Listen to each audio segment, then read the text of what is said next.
Bonjour à tous, bonjour à tous. Je vois que vous appréhendez le chat à la perfection en nous faisant un petit coucou. Donc bienvenue dans ce webinaire pour le lancement de l'EduLab TV. Donc aujourd'hui, je serai en compagnie de Jonathan. Je m'appelle Pauline et je suis chargée du projet webinaire à Technofuturtique. Tout de suite, je vais appeler Jonathan sur scène. Voilà. Voilà, bonjour à tous. Alors, Jonathan, je pense qu'il y a beaucoup de monde qui le connaissent, mais je t'en prie, présente-toi. Voilà, bonjour à tous. Déjà, je voulais vous dire un tout grand merci de vous être connectés sur la plateforme. Vous êtes 188 inscrits et 300 inscrits et 189 présents. Donc voilà, c'est la première chose parce que c'est des choses qui nous motivent extrêmement quand on a un retour comme ça.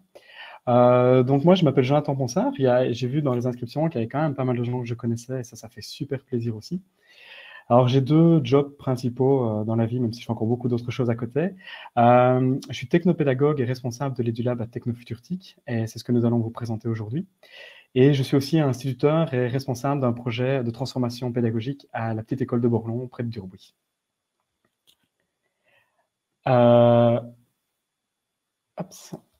J'avance dans les slides.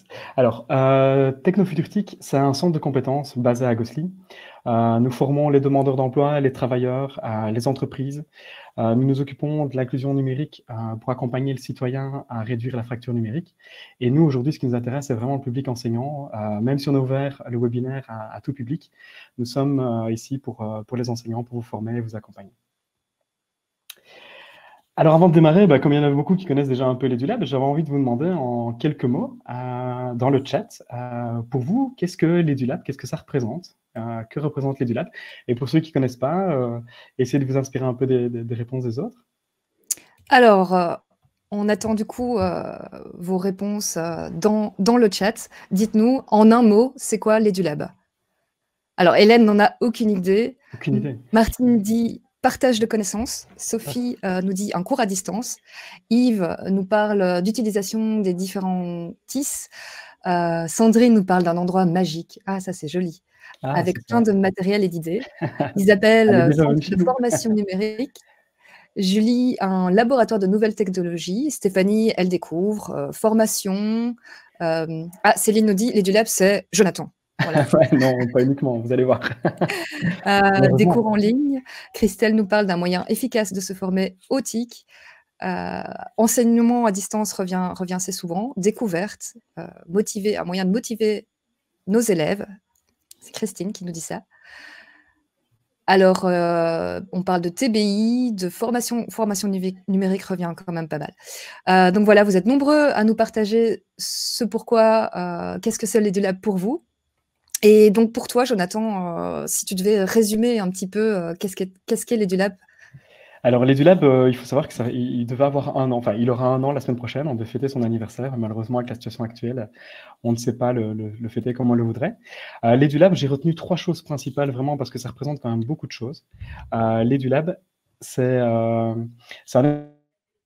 plusieurs qui l'ont dit, c'est vraiment un espace qui est dédié pour les enseignants, basé à Technofutur, qui propose un mobilier adapté sous format de classe flexible, etc. Et où on retrouve tout le matériel, vous avez dit TBI, etc. Mais on a aussi les imprimantes 3D, la robotique. La deuxième chose, pour moi, l'EduLab, le plus important, c'est vraiment l'équipe de formateurs qu'il y a derrière. On a une super équipe qui est extrêmement motivée, qui a vraiment envie de vous accompagner. Ici, on a fait un travail assez impressionnant pour vous proposer ce qu'on va vous proposer aujourd'hui. Vous allez le découvrir. C'est une grosse communauté d'apprenants. Vous êtes de plus en plus nombreux à nous suivre. Et ça, on discutera un peu de communauté aussi par après. Et donc, on a vraiment un gros réseau de partage. Et ça, j'ai entendu le mot partage parce que franchement, tout ce qu'on peut vous partager, on le fait vraiment avec grand plaisir. Et aujourd'hui, on va parler digital learning, on a parlé formation à distance et c'est une nouvelle vie pour l'EduLab. Et donc, on a lancé le concept d'EduLab TV qu'on va vous présenter aujourd'hui. Alors, on a parlé beaucoup de continuité pédagogique pour les enfants. Comment est-ce que je peux mettre en place un système de continuité pour les accompagner à la maison? Mais nous, ce qu'on a fait aujourd'hui, c'est vraiment nous réinventer pour proposer une continuité pédagogique pour les enseignants. Comment est-ce qu'on va pouvoir vous accompagner à vous former, vu que tous les événements qu'on avait mis en place s'annulent les uns après les autres? Et donc, voilà, la réponse, c'est l'EduLab TV. Alors, aujourd'hui, je vais vous présenter 4 points. parce que pour nous, l'EduLab TV représente 4 choses bien distinctes qui vont vous permettre de vous former de manière progressive. Tout d'abord, c'est une chaîne YouTube. Il y a une première vidéo qui a été publiée cette semaine. Les webinaires, vous assistez au tout premier. J'ai vraiment l'honneur de lancer ce premier webinaire et c'est un grand plaisir. Il va y avoir des cours en ligne et on va discuter communauté de pratique. Donc, c'est vraiment 4 choses bien distinctes qui vont permettre à chacun, en fonction de ses besoins, de s'investir avec nous dans ce projet. Alors, la chaîne YouTube, c'est EduLab TV. Vous allez y retrouver la première vidéo qui a été postée, c'est une vidéo de tutoriel, je vais y revenir. Et à midi, on a publié la deuxième, qui est un témoignage d'un enseignant qu'on aura l'occasion d'écouter tout à l'heure. Et vous allez retrouver aussi des retours d'expérience. Donc, la première vidéo, je ne sais pas s'il y en a beaucoup qui l'ont vue, je vous laisse répondre dans le chat. C'était une vidéo qui a été réalisée par Laurent Di Pasquale, qui est un de nos formateurs. Il a expliqué comment on pouvait exploiter ce petit outil-là en classe et à la maison. Donc ici, pour le moment, on se focalise aussi sur des outils qu'on peut utiliser à la maison. Alors, ça s'appelle le Merge Cube. Tout le tutoriel va vous expliquer. Si vous ne l'avez pas en mousse comme le mien, Laurent insiste sur la manière dont on peut se le créer. Et donc, ça va vous permettre de créer, par exemple, de la réalité augmentée et à travers le cube, voir le système solaire ou voir le corps humain. Donc ça, c'est la première vidéo. Toutes nos vidéos vont être adaptées, on va ajouter une fiche pédagogique à chacune des vidéos. La première fiche a été ajoutée aujourd'hui. Donc, vous avez la vidéo et puis vous avez les fiches qui vous permettent d'aller plus loin, en fait, parce que dans la vidéo, on exprime vraiment l'essentiel. Et puis après, il y a toute une prise en main de l'outil qui permet à chacun, en fonction de son niveau, encore une fois, de prendre en main l'outil.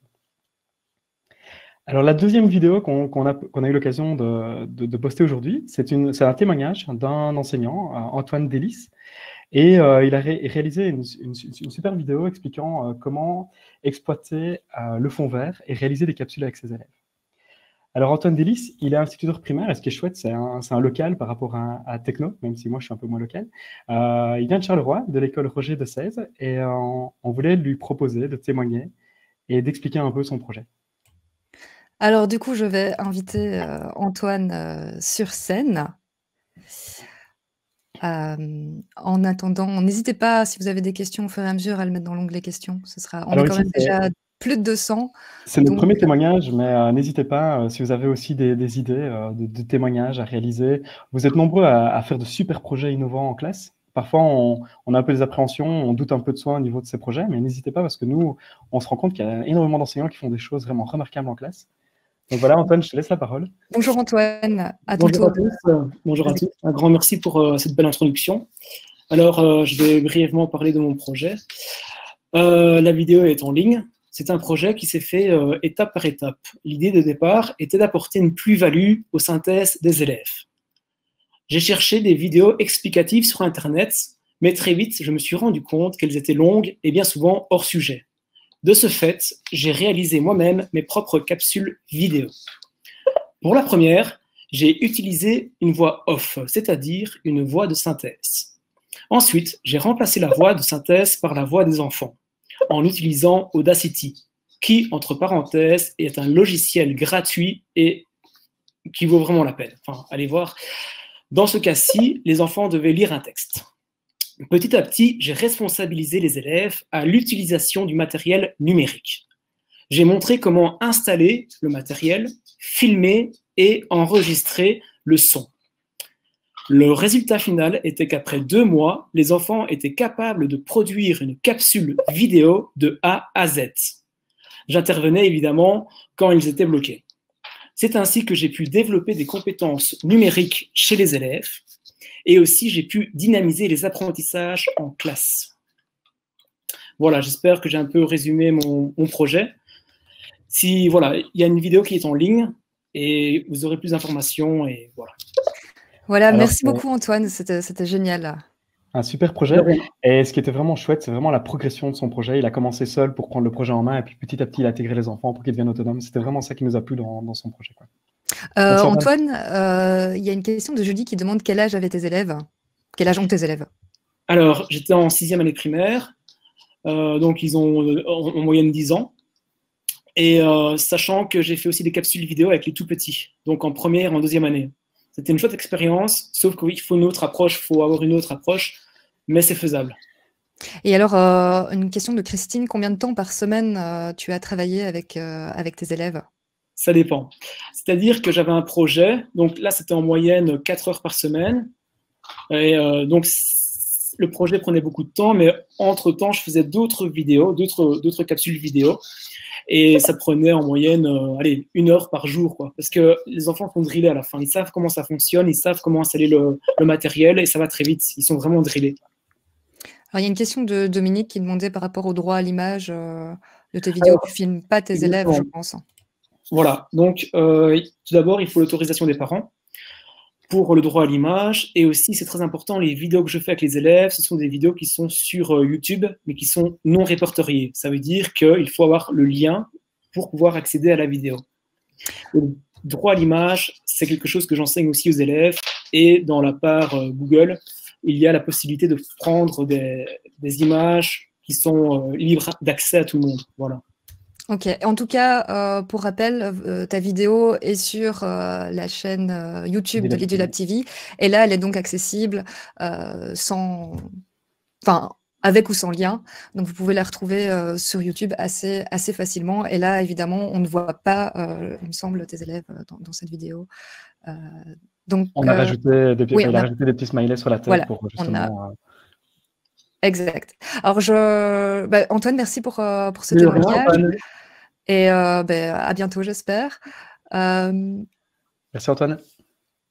Petit rappel, n'oubliez pas de poser vos questions dans l'onglet questions. J'en ai pris un petit peu dans le chat, mais ce sera plus facile de revenir à toutes vos questions si vous les mettez dans l'onglet questions.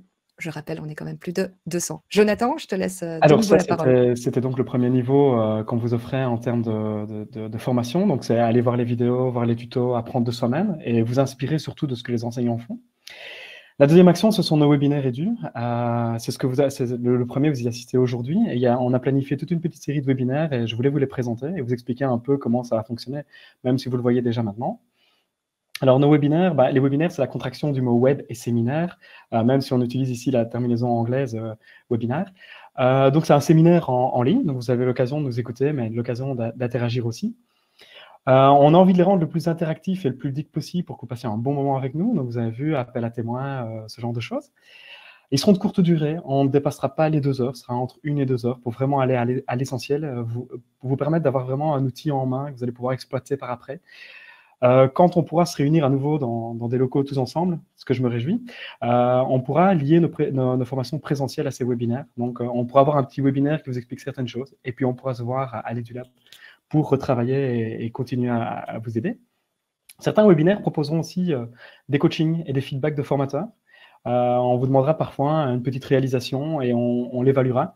Maintenant, si vous êtes à chaque fois plus de 200, on verra un peu comment on procédera par rapport à ceci. Ici, je voulais vous présenter un peu la team webinaire de Technofutur. On a Héloïse Labasse qui n'est pas ici avec nous, mais qui gère le chat en veille derrière et qui s'occupe de toute la communication, la création des pages, et vous la verrez parfois de temps en temps. Vous avez Pauline qui a une tête de sanglier sur la tête, sur sa photo, parce qu'en plus, elle a écrit un livre Randonnée bière en Belgique, et j'aimais bien cette petite photo. Et moi-même, donc Pauline, elle gère vraiment les webinaires dans tous les services à Technofutur, et moi pour les webinaires Edu. Pauline, ça va? Tu peux interagir? Oui. Ah voilà, je prendrai mon sanglier la prochaine fois. Merci d'avoir présenté mon livre, Jonathan. N'hésitez pas à l'acheter. Alors ici, c'était une petite remarque parce qu'on a un super studio à Technofutur et encore une fois, comme on est dans une situation un peu spéciale, on ne sait pas y accéder.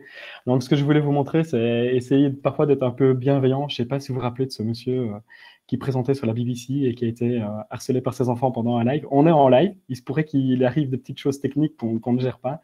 Donc on compte sur votre bienveillance par rapport à ce genre de processus. Alors, les webinaires, venons-en. Le premier webinaire que vous allez pouvoir assister, un webinaire de formation, parce qu'ici, on est dans un webinaire de présentation. Ce sera un webinaire organisé par Sébastien Place. Je pense qu'il y en a beaucoup qui ont dû l'entendre sur les réseaux, parce que pour le moment, il cartonne beaucoup avec ses outils Office 365. Au fait, demain, il présentera Teams, qui est un outil qui permet d'interagir avec sa classe et d'interagir avec ses collègues. Class Notebook, qui est un outil qui permet de créer un peu des cartables numériques avec ses élèves, et Immersive Reader, qui est un outil qui permet d'accompagner les enfants dans la lecture. Alors, je vais un peu le spoiler, je vais un peu montrer l'outil Immersive Reader rapidement pour vous montrer qu'il y a parfois des outils qui sont vraiment très, très simples. Alors, je vais vous partager mon écran. Hop. Je ne sais pas s'il y en a qui ont déjà utilisé l'outil Immersive Reader. Alors, on le retrouve sur iPad sur une autre dénomination, mais ici, regardez, j'ai ouvert une page sur Explorer. Et maintenant, vous avez un petit onglet, donc c'est un jour une actu, un site internet qui permet d'avoir vraiment des actualités top avec les élèves. Parfois, j'avais des élèves qui avaient des grosses difficultés à lire le tout, ou qui avaient des symptômes dyspraxiques ou ce genre de choses, qui étaient un peu perdus avec toutes les images. Et tout au-dessus, vous avez une petite option en forme de petit bouquin. Si vous cliquez dessus, ça va nettoyer automatiquement votre page. Ah oui, pardon, il faut que je change d'écran. Hop, ça va nettoyer automatiquement votre page. Et donc, l'enfant va pouvoir même customiser aussi les... Attendez, je reviens dessus. Voilà, customiser les options de texte, agrandir son texte, changer la police. Donc, on est vraiment un outil super rapide. Donc, je suis sur Internet. Ah, pardon, je l'ai trop agrandi. On est sur Internet et on a un outil rapide. On peut avoir la lecture à haute voix, mais je ne vais pas l'activer ici. Et on a aussi, par exemple, des outils d'apprentissage. Si je veux travailler un peu la grammaire avec eux, je peux, par exemple, sélectionner les noms qui me les mettent directement en couleur. Voilà, quels sont les verbes, etc. Donc ça, c'est des petits outils vraiment super pratiques qu'on peut travailler. Simplement aller sur Internet, c'est une petite option. Et voilà, j'espère qu'il ne m'en voudra pas d'avoir spoilé un peu son outil. Et je reviens vers vous dans la présentation. Voilà. Il y en a qui connaissaient Immersive Reader? Je ne sais pas si dans le chat, il y en a qui... Alors, dans le chat, bah, oui, c'est partagé. Oui, non. C'est partagé, oui, non. Ça va. Voilà. Après-demain, vous aurez un de nos formateurs EduLab, Laurent Di Pasquale, qui va vous expliquer comment réaliser une capsule vidéo en toute simplicité. Je pense que pour le moment, c'est vraiment un besoin de beaucoup d'enseignants de se dire comment je peux faire pour créer une super vidéo. Je pense que Laurent, il est dans le chat, hein, donc merci de nous écouter. Là. Et donc, il commencera, c'est lui qui réalise pour le moment nos vidéos et il vous montrera comment vous, à votre niveau, en fonction de vos besoins, comment vous pouvez aussi créer des petites vidéos dynamiques et vraiment de qualité. Lundi prochain, on aura Lina, super formatrice de Khan Academy, qui vous présentera un outil qui permet de travailler les mathématiques et les sciences à distance avec ses élèves. Donc, on peut vraiment créer des parcours customisés pour chaque apprenant dans le domaine des maths et des sciences, primaire, secondaire et supérieure. Donc, elle va vraiment vous expliquer comment fonctionne la Khan Academy. Mardi, on aura Guylain Dominé, qui devait être normalement notre orateur à l'anniversaire de l'EduLab, qui est chef de projet Canopé, qui est partenaire avec l'EduLab. Il a écrit un livre, Les TIS en classe, mode d'emploi, et là, il va plutôt montrer aux utilisateurs Google comment exploiter à fond Google Meet et Google Chat. Alors franchement, je croyais que je gérais ces deux outils-là, mais quand j'ai vu son descriptif, il y a énormément de choses à apprendre. Donc, ça peut être vraiment pertinent de suivre ce webinaire. Et enfin, Thomas Lenzi, qui est chef aussi de projet chez WooFlash, va un peu vous présenter le nouvel outil WooFlash, qui est la nouvelle facette de WooClap. Je ne sais pas s'il y en a qui utilisent déjà WooClap en classe, qui permet vraiment de dynamiser ses actions sur le tableau interactif ou créer des parcours d'apprentissage variés chez ses élèves. Ici, ils vont présenter WooFlash, qui est plutôt centré sur comment accompagner l'enfant à étudier, à apprendre autrement que par les stratégies habituelles. Alors, tous ces webinaires, vous allez les retrouver sur le site Webinaire Edu. N'hésitez pas à vous y inscrire. Il y a déjà beaucoup d'inscrits pour les prochains webinaires. Et donc, je pense qu'ici, Pauline vous a envoyé le lien vers les webinaires. Exactement. Vous avez reçu le lien et il y avait déjà la question dans l'onglet questions. Donc, on avait ouvert les inscriptions pour les 3 premiers. Maintenant, on peut vous inscrire aux 3 suivants. Donc, voilà, n'hésitez pas à vous y inscrire.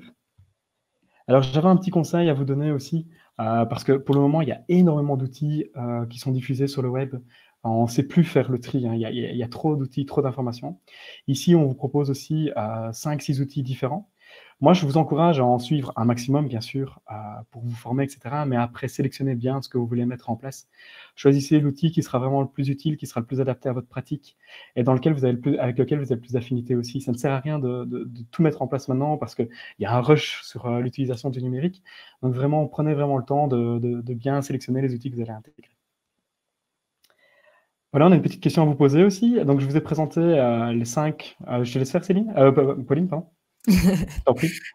Oui, donc rendez-vous dans l'onglet sondage. Je vais activer les sondages pour répondre donc au sondage. Quel autre thème pourrait m'être utile et aussi quel webinaire avez-vous envie de suivre? Donc j'active les 2 sondages. Rendez-vous dans l'onglet sondage pour y répondre. Comme ça, on peut voir en direct vos réponses. Alors, je vois qu'il y a déjà pas mal de questions, donc en attendant vos réponses, je vois qu'il y a déjà pas mal de questions également. Jonathan, je je pense que je vais t'en poser quelques-unes. Vas-y, dis-moi.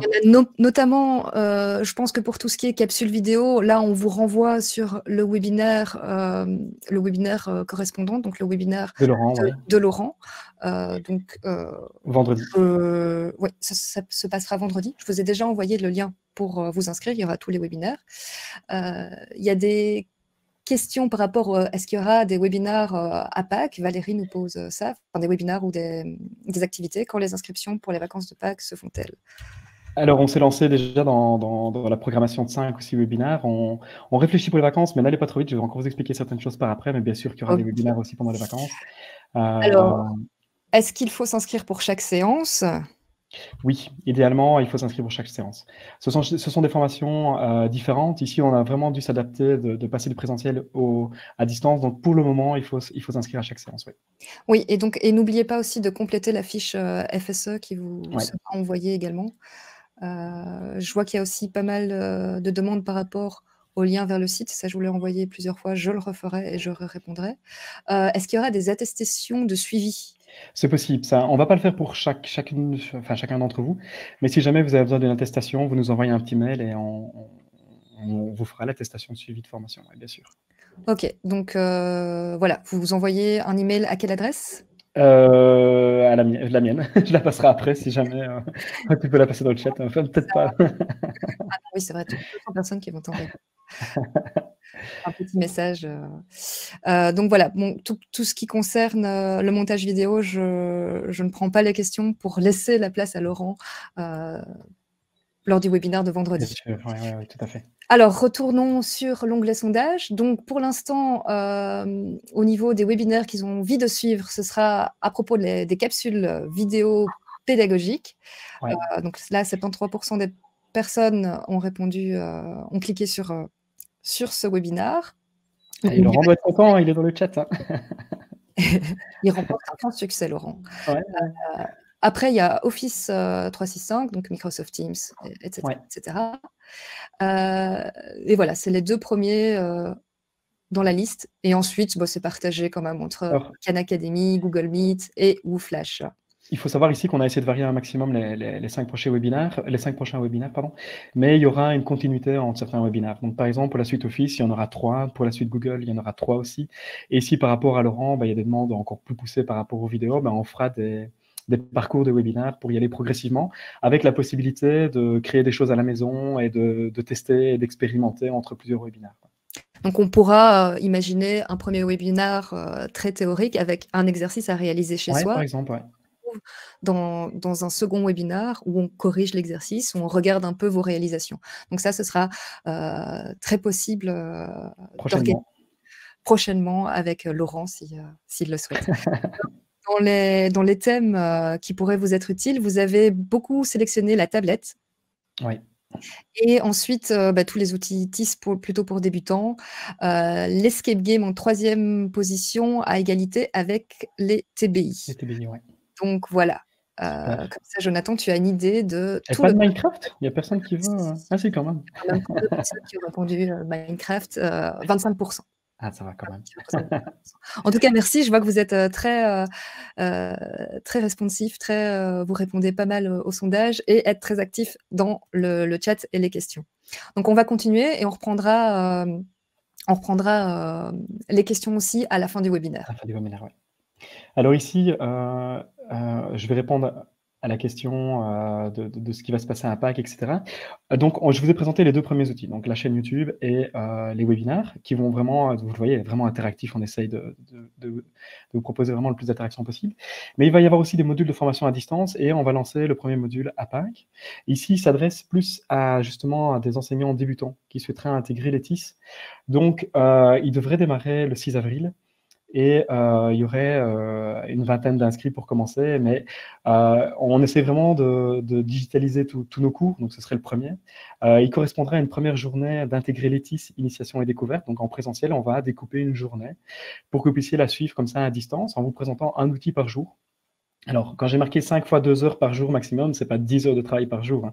Ce serait entre 1 et 2 heures d'investissement par journée, mais vous aménagez vraiment le travail comme vous voulez.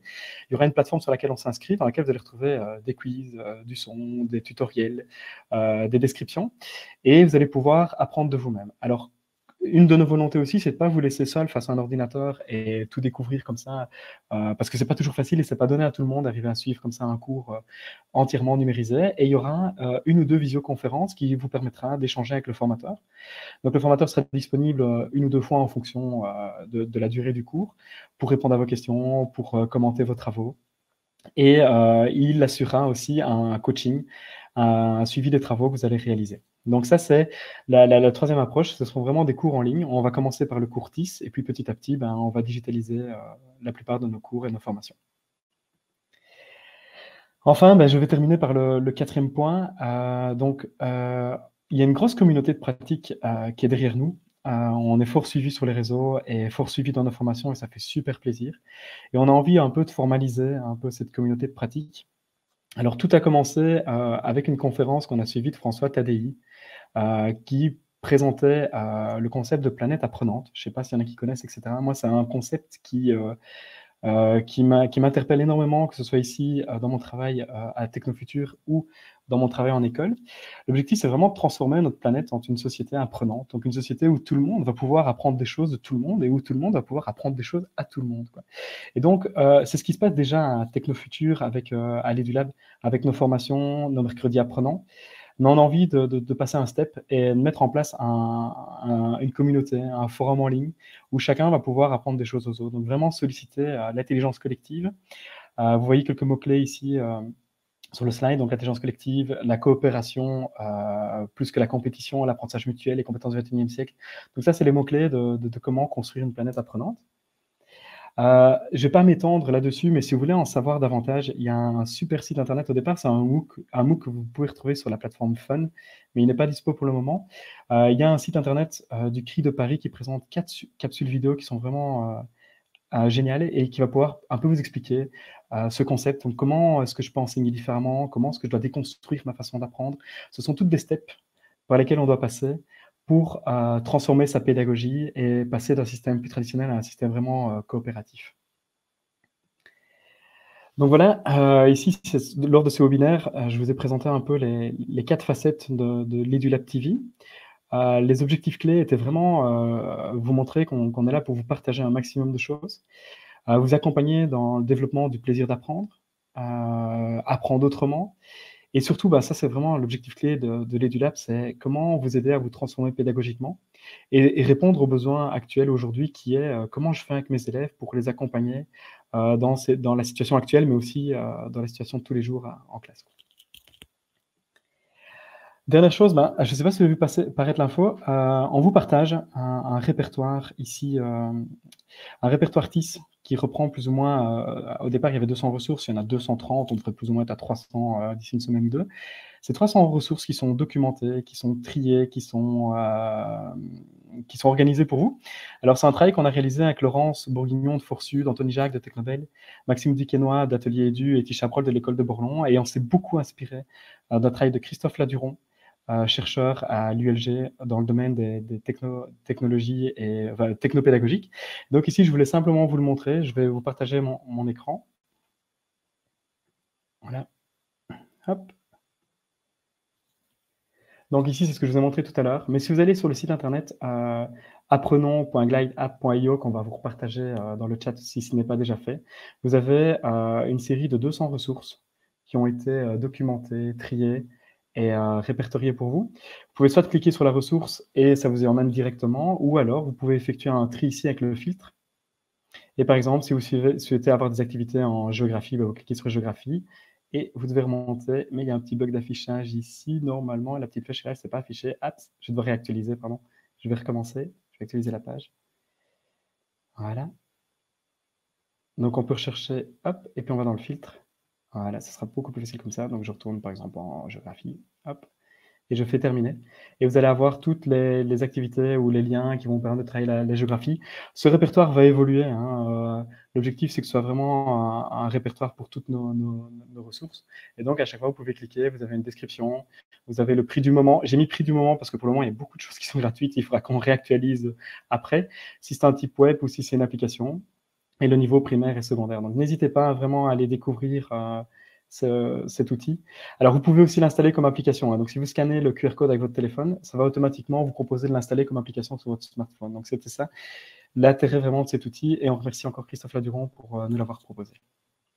Voilà. Arrêter le partage d'écran. Je te laisse l'arrêter, Pauline, merci. Voilà. Alors, j'ai apparemment mis le mauvais lien, mais donc c'est apprenons. Glideapp.io. Si tu as mis repertoireartist.glideapp.io, c'était le premier travail de Christophe sur lequel on s'est un peu penché et sur lequel on s'est beaucoup inspiré, quoi.